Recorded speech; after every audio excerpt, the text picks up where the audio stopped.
Okay, I got a request from somebody to explain how this indirect storage tank is plumbed in to our boiler. So I'm not a plumber, but I'm going to tell you how it was done in our house, okay? So we have, the way our setup is one recirculating pump with 5 zones. Okay, now these are zones: the garage, upstairs, downstairs, master bedroom.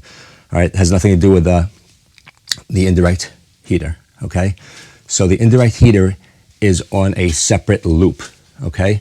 So this loop is for one part of the house, this loop's another part of the house. This loop goes to the indirect fired hot water heater, okay? So it comes out, now this is the supply, okay? Comes out this way, goes down this way, comes down into here, okay? And it goes into the indirect fired boiler.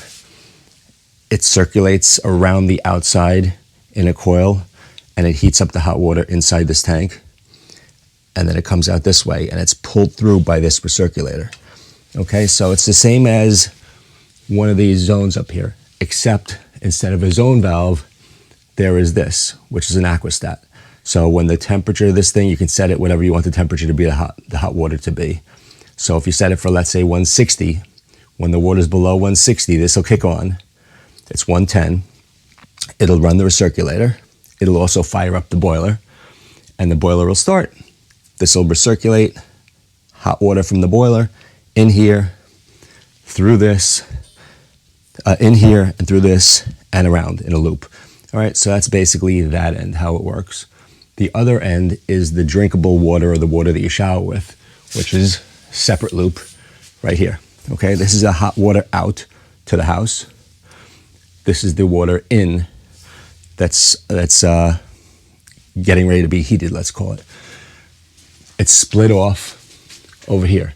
So this line right here comes from our well and our pressure and all that stuff.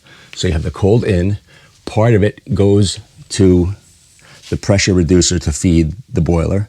So if you need more water for the boiler, just open this. This is an automatic feeder. Okay, the other part of this goes along this line back here to the domestic hot water. So this goes in as cold. It's stored in there, and when you call for, when you need hot water upstairs, it comes out of this one. Okay, when we moved in here, I labeled all the pipes in case somebody else needed to know what was going on. So again, the boiler, this is out, all these things. It goes out of the boiler this way, loop, loop, loop, and loop, garage loop. I did myself, so I know what this is. Hot water heater loop. These are split loops for 2 zones. This is another split loop for 2 zones. Okay, and it comes back along these 1, 2, 3, 4, 5 zone valves that are attached to 24-volt transformers. And this one over here is not a zone valve, but it's an aquastat, and it's 110. And that's it. All right, and we have the zone valves on the return, and instead of the supply, and this recirculator is on the return also. All right, so that's it. I hope that helped.